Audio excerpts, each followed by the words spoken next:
করবা।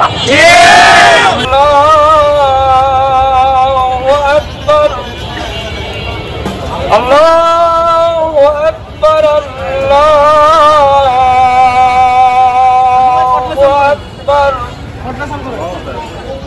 আশহাদু আল লা ইলাহা ইল্লাল্লাহ। আমাদের এই সাত মাথায় বগুড়ার প্রাণ কেন্দ্রে নামাজ উদ্বোধন হয়ে যাবে।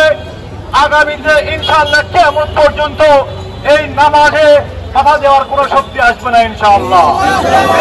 আমরা নামাজ শুরু করলাম, তৌহিদি জনতা এবং বগুড়াবাসী, এবং আগামীতে এই আজ থেকে 5 ওয়াক্ত নামাজের আযান হবে ইনশাআল্লাহ, এবং নামাজ